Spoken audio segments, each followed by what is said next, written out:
Hello， 大家好，我是江岩。今天我们继续来做望远镜的开箱，也就是这一套瑞星的80 PHQ 天文望远镜，我们来把它给拆开看一看吧。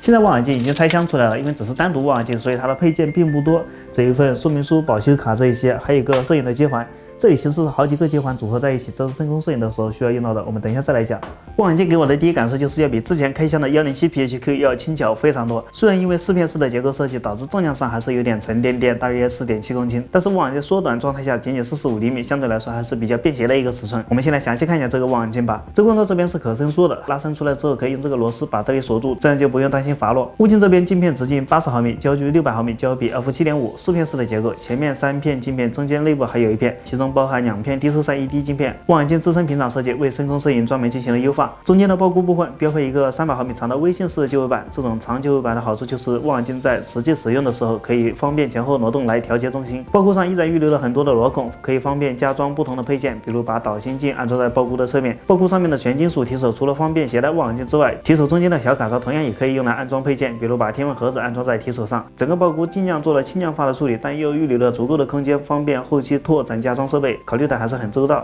末端的调焦座使用的是3英寸的大型齿轮调焦座，带有10:1的微调轮，在深空摄影的时候可以进行更高精度的对焦。调焦齿轮是黄铜材质的加宽鞋齿，比较精密。而在调焦座下面这里还预留了好几个螺孔，方便加装电动调焦。调焦座的调焦行程达到了近10厘米的长度，末端在接不同相机或者目镜的时候有足够的调整空间。场旋器同样集成在调焦座的末端，并且还很贴心的刻印了1圈刻度，这在摄影取景构图的时候还是非常的方便。调焦座末端同样是2英寸的标准接口，配有1.25英寸的接环，这也是目前的主流接口，可以使用2英寸的目镜，也可以使用1.25英寸的目镜。而如果要接单环或者微单相机的话，就把末端的接环逆时针旋转拧下来，再把出厂标配的套筒旋转连上去，选择适合自己相机型号的接环安装在套筒的后面，再把相机安装上去就可以了。螺纹连接的方式通俗度和稳定性都会比较高。在使用的时候，我们只要挪动望远镜对准目标，通过调焦轮来调节清晰度。如果要取景构图的话，可以使用场旋器来旋转合适的角度，剩下就可以按快门进行拍摄了。前面我们说了，瑞星标配的这个接环其实是3个接环套在一起，我们先把它拆解下来。拆下来就是这3个，最大这个是 M68×1的螺纹接环，然后是 M54×0.75的螺纹接环，最小的是 M48×0.75的接环。也就是我们在使用的时候，可以根据自己的相机型号来选择相应的接环来使用。像我使用的是残弧的冷冻相机，那我就把这3个接环全部套在一起，然后再把冷冻相机连接在末端的 M48螺纹上面就可以了。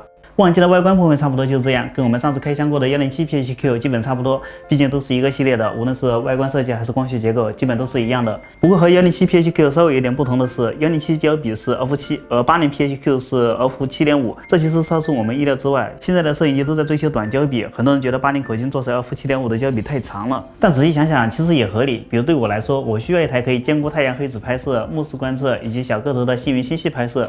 可能我比较贪心，但是和我一样想法的人估计应该也不少。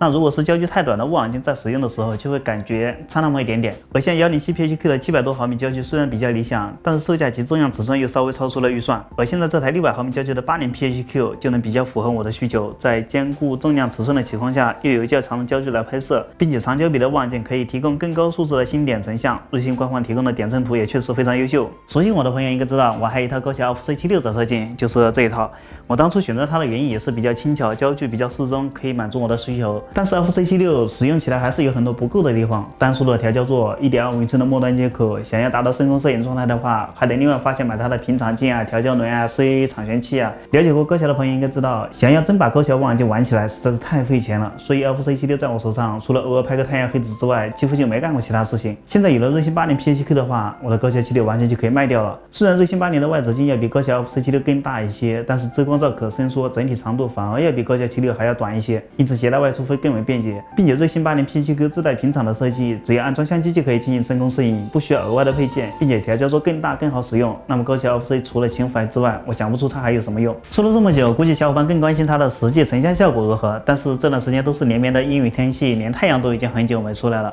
所以星空拍摄的话，等下次晴天的时候，我们到时候再来好好去拍摄一下吧。好了，这一期瑞星80 PHQ 的开箱就先到这里了，接下来我们就等个晴天，到时候再去进行星空实拍吧。我是江岩，我们下期再见。